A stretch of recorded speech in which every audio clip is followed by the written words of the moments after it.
How's it going, everyone? Gringo here for episode 5 of our EZB Fridays. This is going to be an early one this week because it was just released and I wanted to get it out a little sooner. Now you may notice I said EZB Fridays because I wanted to differentiate between Extreme Z battles and Extreme Z areas. I did originally call it EZA Fridays because I wanted it to be Extreme Z Awakening, but we'll do it this way from now on just so there's no confusion in it.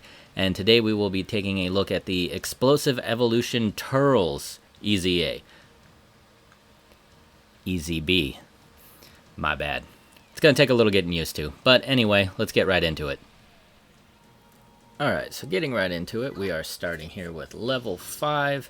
And we have Raditz up there for our lead because he is the category lead and he has type advantage. Bardock here, again, category advantage, type advantage. Tora here, again, category advantage, type advantage.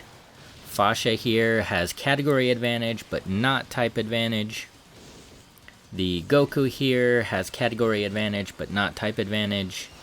And the Kid Goku here has category and type advantage. So, talking about the Raditz here, we are just using him for category lead. That is it, just to get our bonuses. The Bardock here, we have a dual use, is we're hoping he will take a lot less damage, and he will be able to help the Fasha. The Tora here for our third character, we are kind of hoping that he will take the reduced damage for the category and type advantage, and that he will be able to give us some heals because he has that passive threshold heal where if we're under 70% HP, then he will heal us for 10%, so in the later stages that will probably be useful or some sort of benefit to us. The fourth character here, our Fasha, we are using for two reasons. One is it pairs with the Bardock that we have in our second slot, so that when she pops up in a turn, since we have Bardock, she will be able to change a random type of key spheres into rainbow key spheres. It may not always be beneficial, it may take away some of our tech type key spheres when we need them, but changing random key spheres any type into rainbow key spheres will be beneficial overall when we don't really have a lot of matching key spheres or a lot of combos that we can get into. And also this Fasha here is able to evade, so hopefully that will come into play and be useful to us as well. This fifth one here, the LR Goku, we are bringing him. He is hopefully going to be our main damage dealer here, and he does have an active that will hopefully hit nicely. Our last character, the Kid Goku, we already had to switch out because he wasn't really doing any damage, he wasn't really taking hits very well, and he did not link with the rest of the team well, so he just did not mesh. I just want to kind of try him out, wanted to, but he didn't work out well, so that's that for him. Taking the Kid Goku's place, though, is going to be the Goku Doken, I'm not even going to try to say it, basically the 8 or 16-bit or whatever Goku, the free-to-play one, so he will link fairly well with the team compared to the Kid Goku. He'll probably do a little more damage, but again, he's just to kind of fill the team, link well, and do a little bit of damage here and there. So just talking about the teams a little more, you may have noticed that some of the team is free to play. I am using some of the Team Bardock characters in the background, the Fasha and the Tora. None of them have had their Extreme Z Awakenings, so there is room for improvement there. So however far I'm able to get with them in this, if you Extreme Z Awaken them, they will probably be able to get there a lot easier and probably be able to get farther than I have. I brought the Tech Bardock that I had over the Strength one because he had the type advantage, and again to link with the Fasha well, I didn't want to bring the Strength one, that's the free-to-play, in because he would probably take hits a lot worse than the Tech Bardock here that is going off in the background. Now you could also probably go through and bring the rest of the free-to-play Bardock team. The Borgos will probably do decently. He will buff himself with his stats, but you are not facing 2 or more enemies, so some of his passives will not work as well in this. For the Shugesh, he will also give himself a stat buff, but again, his extra passives are not going to work very well in the background because these enemies become immune to stun. They become immune to sealing their supers, so his stun isn't going to work as well. So that's why I brought some of the other characters that I brought, like the Raditz in the background right now. Even though he is not going to do very much damage very early on, later on he's going to do even worse because the extreme characters are going to be in the kind of restricted area there. But I brought him because he has the category lead, or at least the best category lead for me. There is an AGL Bardock that does have a better category lead, and he will fit the super conditions, which will work better throughout all the stages. But you got to work with what you got, right? Anyway, this Raditz for me will take hits, at least, so he won't really do a lot of damage, but he gives me the category lead, and he can take hits a little bit. Going over to our friend characters, though, we're going to do this a little differently now. And we are going to take a look at them. If you notice in the background here, now I have kind of switched it up a little bit. So we are going to have the most recommended character, or the number 1 character I recommend, over on the left.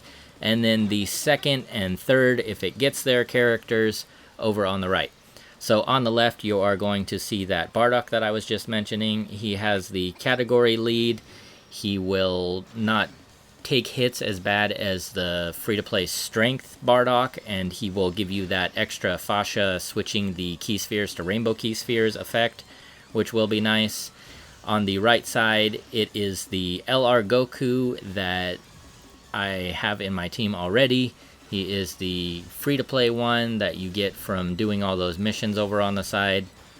So having him in there, you will get the extra active if you already have an active, and he was a lot easier to find for me.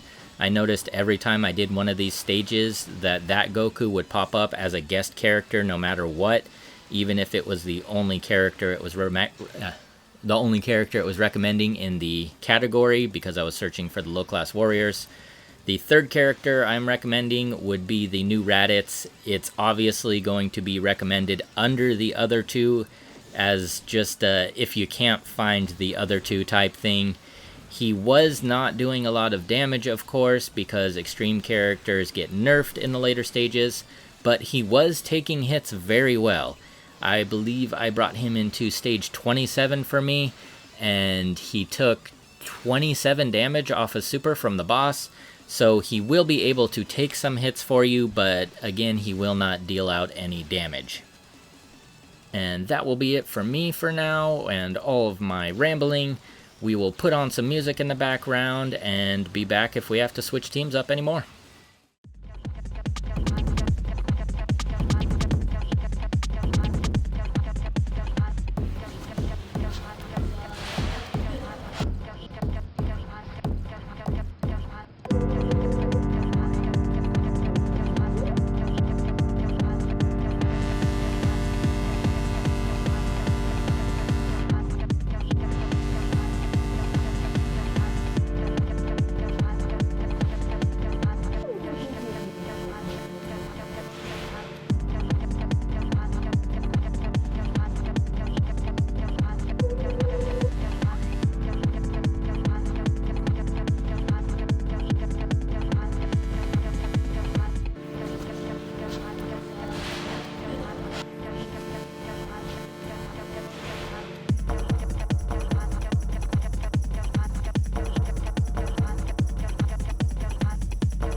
Okay, so moving on to stage 30 here, you may notice that I switched a couple characters around in the background, and that is because I was having some trouble getting through the last couple of stages, especially 29 and 30, so I had to kind of flip around the teams and figure out a way that I could hopefully get around it. And you will see here in a second, I just left this quick bit in of where I failed in the background right here, just to kind of show you what I was kind of going through on the last couple of stages, having to work around and switch up the teams. But anyway, you may notice that I only really switched up 2 characters. I switched them both to technique characters, so I switched out the technique Bardock for the technique Caulifla, and I switched out the physical 8 or 16-bit or whatever Goku that was in the last spot for the Candy Vegito, both for the same reason, because I need more dodges. I am not able to take a lot of hits in these stages because I do not have a lot of health. So I needed more characters that could dodge other than the Fascia, so half my team has dodges now. Now, they are not going to really be dealing a lot of damage for me, as you can see in the background there. And the Candy Vegito goes down very quickly, even from a normal attack. So I have to get a little bit lucky and get a little bit thrifty with how I kind of manage my team here, what hits I'm willing to take, and so on and so forth. But mainly just needed more dodges, don't have a lot of health, can't afford to take a lot of hits with most of these characters. So we will just run through it now, and we'll see how it goes. Throw on some music and enjoy the rest of the video.